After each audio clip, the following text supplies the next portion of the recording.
My guest today is J.J. Burns. J.J., welcome. Thanks for speaking with me today. Hey, thanks, Ken. Great to be here. I appreciate your time. So let me start just by telling me a little bit about your firm. I'd like a flavor, however you'd like to characterize it for our listeners. Sure. So we're a wealth management firm that got its start on Wall Street more than 30 years ago when yours truly determined that the clients that we were servicing at a larger firm really weren't getting more of the no conflict of interest or the fiduciary standard. And voila, J.J. Burns and Company was formed, and we were formed as a fee-based wealth management firm. And what does that mean? We believe in writing down the dreams, the goals, the wants, the needs of clients in their lives.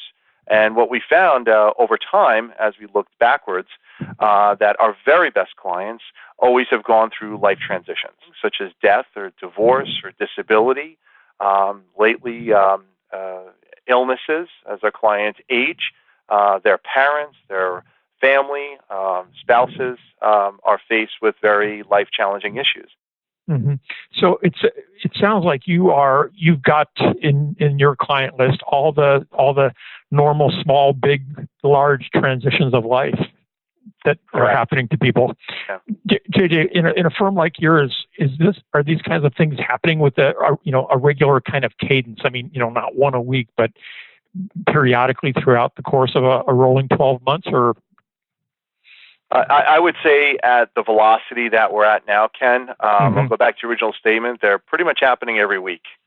Okay. You've been in this business a long time. You develop wonderful relationships. You get in pretty tight with family members. And, I challenge your listeners and people who view this to think of their own lives. How many people do they know have had cancer? How many people do they know have had memory issues? And how many people have had divorces and things like that? These are really difficult issues, and people look for help. And they reach out to trusted friends and family and business colleagues for advice.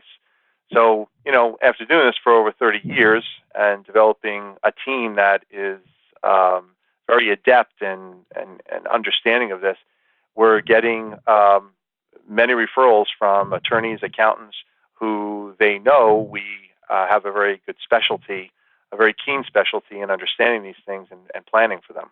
Mm-hmm. JJ, tell me a little bit about how what you've learned from us over the years has influenced what you're doing in your practice. I'd say the number one thing that I've learned is, which we practice here every day, is never say I'm sorry. It really is a difficult thing for someone to hear who has been through a very emotional transition in their lives.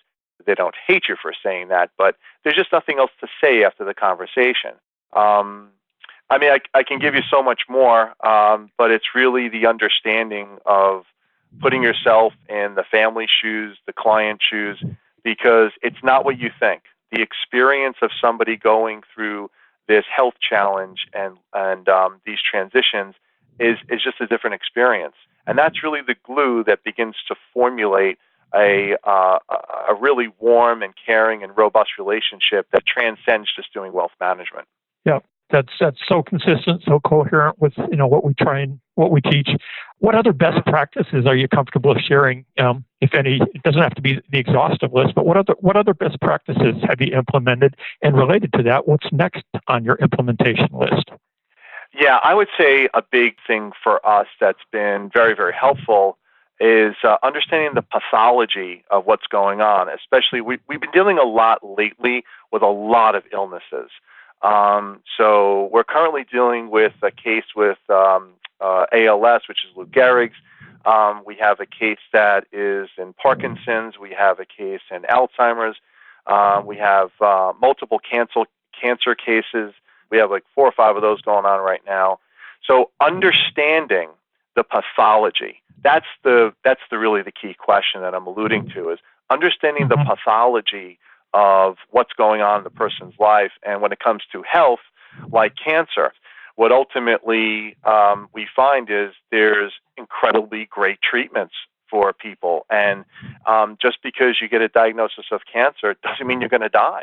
It means that you might be living with an illness that might need for you to amend how you're spending your wealth and how you're protecting your wealth and how that looks for your family. So where does this all come down to, and why do we need to know this information? Is because having the right questions and skills that you need to procure to engage your client to ask those questions and be comfortable and confident that you're asking the right questions is important, because they must communicate with you to tell you where they're at. And the client needs to feel comfortable, and you have to have these skills in order to make them feel comfortable to help you to build a better plan. To have the conversations more than just a perfunctory. So what's your prognosis? What's your diagnosis? Right, to be able to engage them at a deeper personal level is what I hear you saying. Yeah, and Ken, it also just doesn't stop and start with the client who's the patient too. It starts with and stops with their spouse, their other loved ones. What is their life effect? What about their children? What about plans for that? These are things that it's not necessarily a death sentence because you got referred a client who might have a chronic type of cancer. This could be an opportunity to do something really great. JJ, I know one of the reasons we wanted to speak with you is because you are, in many respects, in all respects, I don't know your firm intimately, but leading on this kind of thing. What things did you pick up at our master class that are still on your implementation list, if any? How many things? So we have trained our team and put them through some of the curriculum that I went through and started to role play. What do you say? What do you not say? Where do you sit them? Where are they placed in the conference room? Where is their spouse or loved one placed? What do you offer them? Where are tissues? What are the things you do and the things you should not do? It's understanding how to listen. So one of the big things that we've implemented here is, in order to really truly listen to somebody, you can't be in a position to take notes and listen at the same time. So we've added on paraplanning staff to our firm that is specifically their responsibility and their role is to capture all the notes. And I, or the senior advisors here, can focus directly with eye contact with the person that's telling their story, so they really understand that we're getting what's going on and that we're not missing a beat with the proper human resources to capture those notes. That's a really big takeaway that I would say that we blossomed and said, well, we really agree with listening intently. How do you do that? How do you ask those certain questions? So the certain questions we learned from going to the class. We affectionately in our firm call those power questions that are open-ended, that allow the person to expand on their answers and not let us get bogged down on some of the minutiae. Mm-hmm. It's always keeping the bigger picture and knowing that the team is completely organized around that. Yep. JJ, this is excellent. Thank you very much. Do you have an example? Can you give me an example of some specific feedback that you've gotten from a client or clients that you would attribute to some of the things, any of the things that you might have implemented since our masterclass? The feedback I've gotten that's been useful and critically helpful to us has come from oftentimes the referral source that sent us the client to begin with, because you're really getting true critical information that has no conflicts that come back because the client has talked to the attorney, and now the attorney has asked the appropriate questions to say, how did your meeting go with JJ and the team? And the feedback we've gotten from the client through the attorney has been, I couldn't believe I was telling them about my treatment plan. They really wanted to know that information because they wanted to understand where I might be and how they might need to communicate back to you, the attorney, to make sure that I've got everything together, God forbid. Mm-hmm. Another point was the client said, and to us directly, that I really feel that if something happens to me, I feel very confident that my spouse is going to be just fine because you guys are going to hold her hand or his hand through this whole process. And I know that they're going to financially be okay. And I even feel a sense that you really go way beyond that you really care about us as people.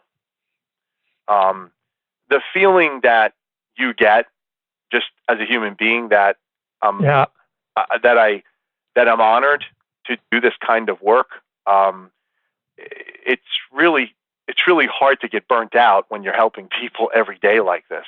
And this is the kind of work that our firm is really getting to be known for. The work that we're doing right now is so special.